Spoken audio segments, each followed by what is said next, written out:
The people of the Middle East, like people everywhere, are seeking a chance to contribute and to have a role in the decisions that will shape their lives.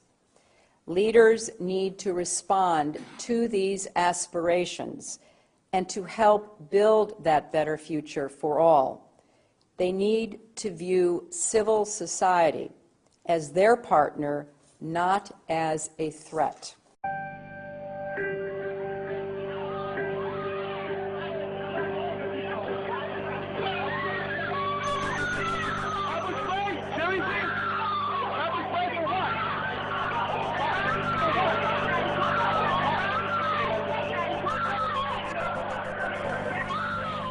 I want to take this opportunity to update the American people about the situation in Libya.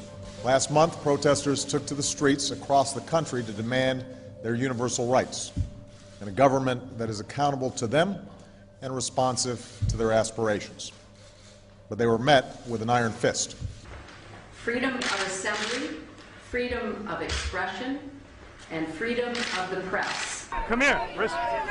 You want to get arrested or no? Are pillars of an open and inclusive society. There is a clear responsibility by the Egyptian government to hold accountable those responsible for these attacks.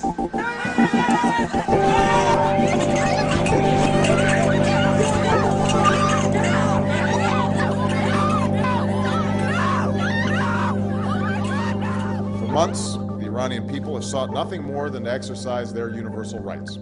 We call upon the Iranian government to abide by the international obligations that it has to respect the rights of its own people. We call for the immediate release of all who have been unjustly detained.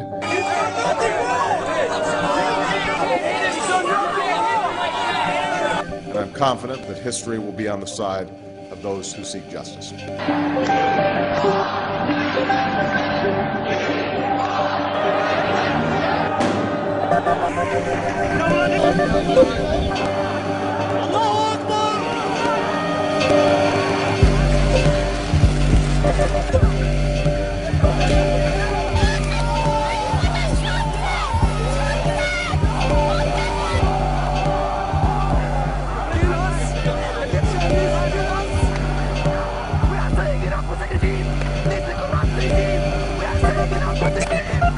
I will not stand by and just watch.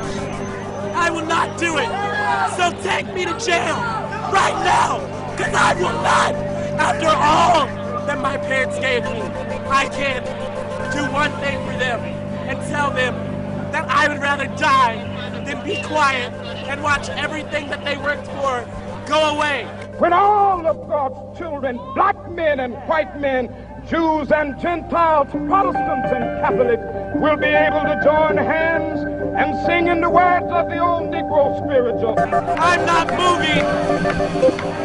I'm not moving. And I'm not moving.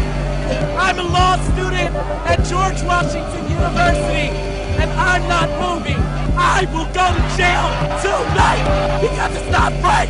We are against violence, and we would call to account the Iranian government that is once again using its security forces and resorting to violence to prevent the free expression of ideas from their own people.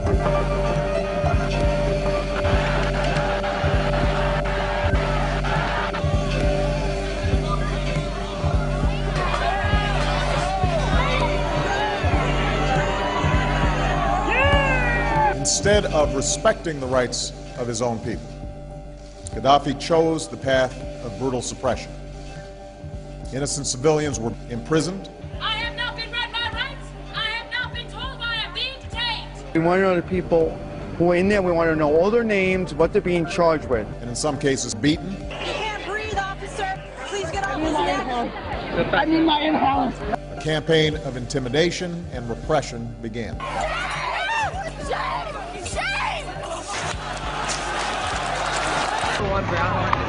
It is the responsibility of the government of Libya to respect the universal rights of their own people, including their right to free expression and assembly. What's his badge number? What is his badge number? Demonstrators have been beaten, attacked. It is absolutely clear that the Syrian government is running out of time. Each new depiction of the abuses of the police on the First Amendment, the more people will show up here in New York City, and the more waves of occupation will spread across this country. And you should be proud of that, police, because you are participating in our media publicity campaign. Thank you for attending. What is absolutely clear is that we are witnessing history unfold. It's a moment of transformation that's taking place because the people of Egypt are calling for change. They've turned out in extraordinary numbers, representing all ages and all walks of life. But it's young people who've been at the forefront. A new generation, your generation, who want their voices to be heard.